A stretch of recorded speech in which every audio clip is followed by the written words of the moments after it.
think I made my mistake when I tried to tell you about Skipper. That's where I made my fatal Maggie. error. I never should have confessed. Maggie, now you shut up about Skipper. I mean it. You gotta shut up about Skipper. The laws of silence won't work about that. Not about Skipper and us. It's like locking the door on a fire in hopes of forgetting the house is burning. Hey, everybody! But not looking at a fire doesn't put it out. This time, I'm gonna finish. That night in the hotel room, Skipper and I don't want to hear about it. Why won't you face the truth just once? About Skipper, about me, about yourself. Hey, everybody! Brick, honey. Hey, you gonna bring that party up here or not? Kid and caboodle, son. That won't do Big any Daddy, good. Goober, Meg, I'm gonna Teacher. say this, and I don't care if it's in front of them. Maggie. Do you want me to hit you with this crutch? You're still blaming me for Skipper's Now, death. don't you know that I could kill you with this crutch? Good Lord, man, do you think I'd care if you Skipper did? and I had a friendship. Now, why won't you let it alone? It's got to be told. But I don't want to hear it. It's got to be told, and you never let me tell it. I love you, and that's worth fighting for. Not Skipper. Skipper was no good. Maggie. Maybe I'm no good either. Nobody's good. But Brick, Skipper is dead. And I'm alive. Maggie. Maggie the cat is alive. I'm alive.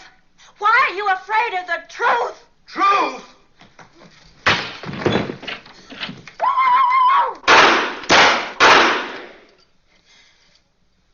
Little girl, somebody ought to teach you to knock before you open a door. Otherwise, people might think that you're lacking in good breeding. Yeah. What's Uncle Brick doing on the floor? I tried to kill your Aunt Maggie. But I failed. And I fell. Little girl, would you hand me my crutch, please?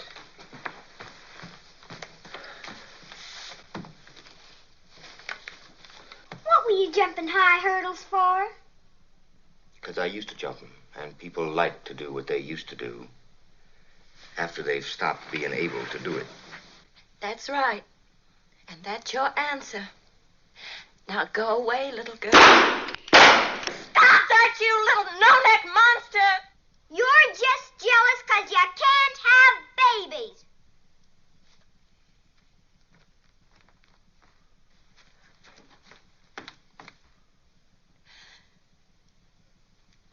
You see? May and Gooper gloat over us being childless. Even in front of their little no-neck monsters. I'm getting on pretty well here, Mama. I'm happy here, too. Who's there with you, George? It's me, Mama. Who was that? Just a girl, Mama. No, Mama. I don't... Mama, I just met her. Yes, Mama. I will, Mama. I know you'll be a good son. I promise. Goodbye, Mom. Did you promise to be a good boy? Not to waste your time on girls? I don't waste my time. Will she let you go out tonight? Will she let you go dancing? Come on. I'll take you dancing. On your birthday. Blue boy. 3 days now I've waited for an audience with you alone. What is the purpose of the audience? Now get out, all of you. I wish to see Her Majesty privately. You stand before the throne of Egypt. I know where I am! You will state your purpose. Matters I have no intention of discussing publicly. I do not grant private audiences to unidentified persons. I am Marcus Antonius. I know who you are. What are you at the moment? Envoy of Rome, proconsul of all the Roman Empire to the east of Italy. An impressive title. Worthy, perhaps, of a private audience. Without a treaty of alliance with Egypt, you could not hold the territories under your command. True? Possibly. Then, Lord Antony, you come before me as a suppliant. If you choose to regard me as such. I do. You will therefore assume the position of a suppliant before this throne. You will kneel. I will what? On your knees. You dare ask the proconsul of the Roman Empire? I asked it of Julius Caesar. I demand it of you.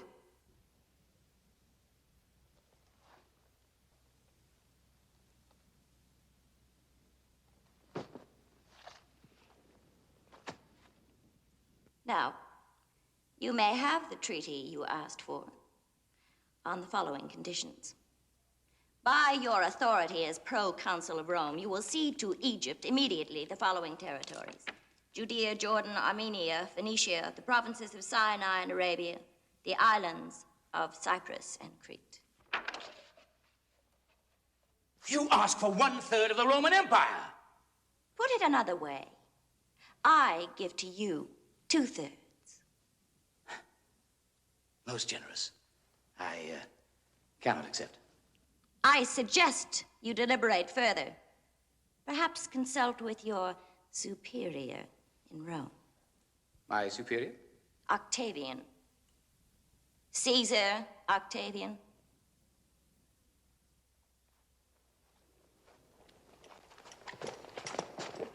You have not been dismissed.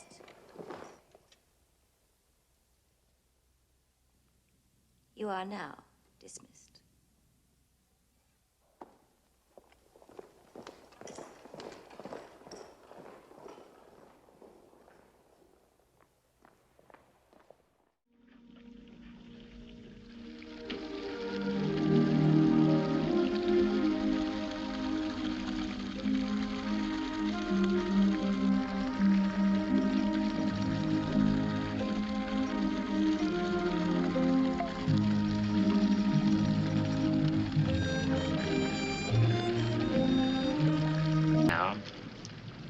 We got a few friends.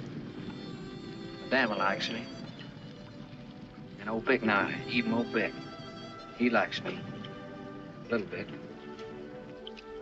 Well, no, but they don't like me quite enough to kind of divvy up what they got way too much of.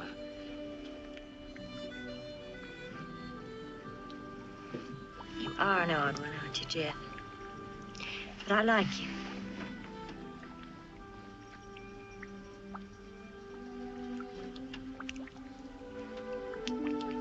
I like you, too. I guess you're about the best-looking gal we've seen around here in a long time. I think. Prettiest than I think I've seen down here. Why, thank you, Jeff. That's a very nice compliment. And I'm going to tell my husband I've met with your approval. Oh, well, no, I wouldn't do that. I mean, well, no, Hey, you played football, huh? Well, yes, I was a quarterback, but I was much more adept at boxing, really. Boxing? You hear that, George? Yes, Martha? You must have been pretty good at it. You don't look like you got hit in the face at all. He was intercollegiate state and middleweight champion. Honey. Well, you were. You still look like you have a pretty good body now, too. Is that right? Have you? Martha, decency forbid. Shut up. Is that right? Have you kept your body? It's still pretty good. I work out. Do you? Yeah. Yes, he has a very firm body. Have you? Oh, I think that's very nice. Well, you never know. You know, once you have it... You never know when it's going to come in handy. I was going to say, why give it up until you have to? I couldn't agree with you more. I couldn't agree with you more. Martha, your obscenity is beyond human. George here doesn't cotton too much to body talk. And Paunchy here isn't too happy when the conversation moves to muscle. How much do you win? 155, 150, Still at the old middleweight limit, huh? That's pretty good. Hey, George, tell him about the boxing match we had. Christ. George, tell them about it. You tell him, Martha, you're good at it. Is he all right? Oh, sure. See, George and I had this boxing match a couple of years after we were married. A boxing match, the two of you? Oh, really? Yeah, the two of us, really. I can't imagine it. Well, it wasn't in a ring or anything like that, you know. Oh. See, Daddy was on this physical fitness kick. So he had a couple of us over one Sunday, and we all went out in the back, and Daddy put the gloves on himself, and he asked George to box with him. And George didn't want to. Yeah. So Daddy was saying, "Come on, young man, what sort of a son-in-law are you?" and stuff like that. And while this was going on, I don't know why I did it, I got it.